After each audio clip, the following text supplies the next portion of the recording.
एक minute sir, एक minute sir. माननीय मुख्यमंत्री महोदय द्वारा श्रीमान अनुभागीय अधिकारी नागदा क्षेत्र में अतिवृष्टि, तना रोग, सूखा रोग से 100% खराब हुई सोयाबीन फसल का प्रभावित हर किसान को बगैर राजनीतिक भेदभाव के मुआवजा राशि प्रदान कर सकते विषय अनुरोध है कि नागदा तहसील सहित खाचरोद तहसील के हर गाँव में बड़ी अतिवृष्टि तो कहीं सूखा व तना रोग नामक बीमारी से हजारों किसानों की अच्छी खड़ी सोयाबीन फसल 100% नष्ट हो गई। क्षेत्र के किसानों ने बैंकों से बाजार से ऋण खाद की उधार लेकर महंगे भाव की सोयाबीन बोई थी। प्रकृति की मार ने क्षेत्र के किसानों का मुंह में आया निवाला छीन दिया है। सोयाबीन की 100% फसल खराब हो जाने से किसानों के माथे पर चिंता की लकीरें स्पष्ट दिखाई दी जा सकती है। क्षेत्र के किसानों के दिमाग में एक ही सोच है कि बैंक से बाजार से उधार लिया हुआ ऋण कैसे चुका पाएंगे, इसकी चिंता सभी को सता रही है। प्राप्त जानकारी के अनुसार राजस्व अधिकारियों, पटवारी, कर्मचारी राजनीतिक षड्यंत्र के तहत दबाव बनाया जा रहा है कि मुआवजा के संबंध में इस प्रकार की रिपोर्ट दें कि 5-10 किसान के ही गांव में पात्र हो या उस गांव को मुआवजा राशि से वंचित कर दे। हम इस ज्ञापन के माध्यम से प्रशासन को चेतावनी देते हैं कि राजनीतिक षड्यंत्र के तहत किसानों के सोयाबीन फसल में हुए नुकसान को कम से कम मुआवजा मिले या वंचित रहे करने का प्रयास किया जा रहा है। यदि किसानों के हक के साथ ऐसा खिलवाड़ किया गया तो कांग्रेस पार्टी किसानों के साथ आंदोलन करेगी, जिसकी समस्त जवाबदारी शासन की रहेगी। इस ज्ञापन के माध्यम से हम मांग करते हैं कि सत्तारूढ़ दल के नेता राजनीतिक दबाववश क्षेत्र के पीड़ित किसानों को मुआवजा राशि से वंचित करने हेतु षड्यंत्र रच रहे हैं। राजस्व अधिकारियों व कर्मचारियों पर दबाव बनाया जा रहा। हर गांव में 5-10 किसानों के मुआवजा राशि के नाम दे या मुआवजा हेतु गांव का नाम ही छोड़ दें। गठित जांच दल द्वारा पीड़ित किसानों की सूची संबंधित स्थानों के सूचना पटलों पर चस्पा नहीं की गई, न ही डोंडी पिटवाकर किसानों से 7 दिन के अंदर यदि सूची के नाम दर्ज नहीं है या अपनी फसलों में हुए नुकसान अनुसार मुआवजा निर्धारित नहीं है, इस पर दावे आपत्ति की सूचना भी किसानों को नहीं दी गई और प्रतिवेदन सूचियां तहसील में जमा कर दी है। उस पर पुनः पंचायत में चस्पा कर दावे आपत्ति दिलवाकर तत्पश्चात मुआवजा राशि स्वीकृत किया जाए। आप स्वयं किसान हैं। पूर्व मुख्यमंत्री के रूप में आपने 40,000 प्रति हेक्टेयर के मान से मुआवजा राशि देने की मांग कमलनाथ सरकार से की थी। वर्तमान में प्रदेश के मुख्यमंत्री हैं। बिना किसी राजनीतिक दबाव व भेदभाव किए क्षेत्र के किसानों की खराब सोयाबीन फसल का 40,000 रुपये प्रति हेक्टेयर के मान से तत्काल मुआवजा राशि प्रदान किए जाने के आदेश से बैंक की एवं बिजली बिलों की वसूली स्थगित कर माफ़ करने के निर्देश प्रदान करें। क्षेत्र के किसानों को 2019-20 की चना फसल के मुआवजा राशि प्रदान करें। वर्ष 2019 में नागदा खाचरोद तहसील में खराब सोयाबीन फसल का मुआवजा हेतु 1,74,82,00,000 रुपये मुआवजा राशि की स्वीकृति प्रदान की थी, जिसमें 25% राशि के मान से मुआवजा राशि का कमलनाथ सरकार ने पूर्व में भुगतान कर दिया है। शेष 75% राशि का वर्तमान सरकार को भुगतान करना तत्काल भुगतान किया जाए। 2018-19 की सोयाबीन फसल की शेष बचे गांवों की बीमा राशि तत्काल किसानों के खातों में डाली जाए।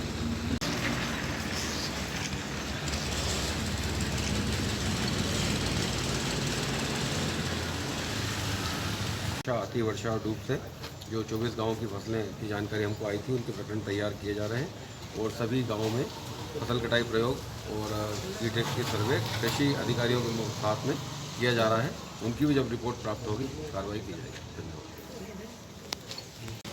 वर्षा के कारण व कई प्रकार की फसल सोयाबीन में जो बीमारी आई हुई है, सरकार से हम मांग करते वर्तमान सरकार से, जो पिछली सरकार ने तुरंत 2019 का मुआवजा राशि और बीमा राशि जो किसानों को देने का प्रयास करा, उसी को तत्व देखते हुए 2020 के भी मुआवजा एवं बीमा राशि शासन व प्रशासन जल्द से जल्द किसानों को दे कि ताकि किसान आने वाली फसल के लिए अपनी खेती कर पाए। और स्वामी जी के नेतृत्व में आज किसान हित में ज्ञापन दिया गया। जो ज्ञापन में किसानों की कई समस्या है। मैं वर्तमान सरकार को कहता हूं कि जो जितना नाम बदलने, योजनाओं का नाम बदलने में ध्यान देते हो, इतने किसानों के हितों में अगर ध्यान देते हो तो थोड़ा सुधार होगा। क्योंकि हर बार आप जैसे कि पूर्व में एक अभी बीच में अभी ग्राम पंचायत स्तर में जो खाद्यान्न पर्ची का वितरण हुआ था, खाद्यान्न पर्ची में 2013 में 10 दिसंबर 2013 को माननीय मनमोहन सिंह सरकार की योजना तहत ये लागू किया गया था। फिर प्रदेश में माननीय शिवराज सिंह चौहान ने मुख्यमंत्री अन्नपूर्णा योजना लागू की थी। इसके बाद उस योजना में कितने लोग छूटे गए थे, कितनी पर्ची का सत्यापन किया गया था, ऐसा कोई अभियान आपने नहीं चलाया। माननीय विधायक दिलीप सिंह जी गुजर साहब के प्रयासों से, माननीय कमलनाथ जी के प्रयासों से, माननीय कमलनाथ जी की सरकार में इन छूटे गए हितग्राहियों का नाम एवं छूटे गए हितग्राहियों के नाम और परिवारों के सदस्यों को जोड़ने का आपने घर घर जाके सत्यापन किया था। उन लोगों को इसकी सरकार तक इसकी जानकारी पहुंचाई, जो लोगों को इसको खाद्यान्न जो पर्ची बंटनी थी वो आज बटी। और रही बात माननीय विधायक जी, आपको बहुत बहुत धन्यवाद कि गत वर्ष जो खरीफ फसल में जो वर्षा हुई थी वो वर्षा इतनी भयानक थी कि हम भी हमारे खेत पे दूसरे खेत पे नहीं जा सकते थे, लेकिन आपने 20-20 गाँव या 25-25 गाँव तक का दौरा किया। उस अवसर पर आपने आपकी सरकार को तट पर रख कर आपने माननीय जिलाधीश महोदय के साथ आपने जो किसानों को बीमा राशि में मुआवजा तय किया। आज अगर ये सरकार कहते हैं कि हमने पैसा भर के बीमा तय किया, तो माननीय पूर्व विधायक जी, आपको मुख्यमंत्री जी, आपको बताना चाहता हूँ कि ये वर्ष अगर इस वर्ष भी सर्वे हुआ है, जो आज जो बीमा राशि डली, ऐसी पूर्व में अगर डलेगा 2021-22 में, तो आपको कुछ बताएंगे, नहीं तो 2021 में इसका सवाल जवाब भी करेंगे वो आपसे, क्योंकि आप काम कोई और करते, नाम को आप अपना बता देते हो। इसी प्रकार माननीय विधायक जी, चाहे किसानों की बात हो, चाहे व्यापारियों की, मजदूरों की, चाहे व्यापारियों की, मजदूरों की, कर्मचारियों की, समय पर तत्पर आप रहते हो। इसके लिए आपको बहुत बहुत धन्यवाद माननीय विधायक जी। अपने आप को किसान पुत्र और किसान हितैषी का दम भरने वाले और ऐसा प्रचारित करने वाले हमारे वर्तमान मुख्यमंत्री शिवराज सिंह जी के स्वर जब विपक्ष में होते हैं तो कुछ और होते हैं और सत्ता आने के बाद में कुछ और हो जाते हैं। यही शिवराज सिंह जी जब विपक्ष में थे तो कमलनाथ सरकार द्वारा किसानों के हितों में जो मुआवजा राशियां प्रदान की गई थी उसको लेके कई प्रश्न उठाते थे। आज जब किसान परेशान है उनके शासनकाल में, तो वो किसानों की इन समस्याओं को अनदेखी कर रहे हैं। हमने विधायक जी के नेतृत्व में आज ये ज्ञापन दिया है। अगर किसानों के अधिकारों का और हितों का हनन हुआ तो कांग्रेस किसानों के साथ में सड़कों पर आंदोलन करेगी। आज हमने मुख्यमंत्री के नाम एक ज्ञापन प्रेषित किया है। सोयाबीन की फसलें 100% नष्ट हो चुकी है। जिस प्रकार से हमारे पूर्व विधायक जी और प्रदेश सरकार जो पिछली बार के 19 का सोयाबीन की मुआवजा और बीमा की अपने हित में बता रहे कि हमने वो काम करके दिखाया।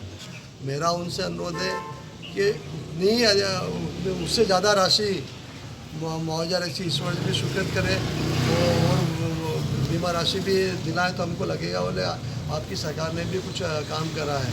पूर्व सरकार का श्रेय आप अपने आपको ले रहे हैं, परंतु साथ साथ एक राजनीतिक षड्यंत्र भी आप लोग रचते हैं। जो मुझे जानकारी प्राप्त हुई कि ये पटवारियों और अधिकारियों के राजस्व अधिकारियों को दावा बनाकर ये दावा बना के हर गांव से 5 से 10 किसानों को मुआवजा मिले, और यदि या नहीं मिले इस बात के लिए उनका पूरा प्रयास है। सर्वे टीम को पंचायतों में और सबको उसका चस्पा किया जाना चाहिए था, परंतु कहीं चस्पा नहीं किया गया। किसानों के दावे आपत्ति भी नहीं ली, पूरा प्रतिवेदन सीधा कर दिया। एक तरह के किसानों के साथ ये षड्यंत्र रचा जा रहा है। तो मेरा शासन प्रशासन से अनुरोध है, बिगैर किसी राजनीतिक भेदभाव के किसानों को उसका हक अधिकार दिया जाए, और विशेषकर यदि इस प्रकार से रवैया अपनाया गया कि अपने चुनाव के हार का बदला हमारे किसानों से लेंगे, तो निश्चित रूप से हम इसको बर्दाश्त नहीं किया जाएगा। और आने वाले समय में यदि आपका रूप देखेंगे, अभी हम मुआवजा और उसकी राशि का वितरण किस प्रकार से करते हैं, यदि किसानों का हित किया गया था, तो हम किसानों के साथ मिलकर इसका एक बड़ा आंदोलन हम इस क्षेत्र में करेंगे। और साथ साथ चने की फसल में बीमा राशि भी अभी तक हमारे किसानों को नहीं मिली है, वो भी 100% नष्ट हुई थी। सोयाबीन की फसल का बीमा तो हमारे किसानों को डल चुका है। तो एक बार पुनः मैं शासन प्रशासन को चेतावनी देता हूँ कि सोयाबीन की फसल का जो मुआवजा और बीमा तत्काल स्वीकृत करें। और उन भारतीय जनता पार्टी नेताओं से भी आग्रह करना चाहता हूँ, यदि आपको लगता है कि आपकी सरकार किसानों के हित की सरकार है, तो 19 में जो सोयाबीन की फसल की बीमा और मुआवजा मिला उससे ज़्यादा दिलाए तब मानेंगे, बोले कि आप लोग कुछ किसानों हित की बात भी सोचते हो।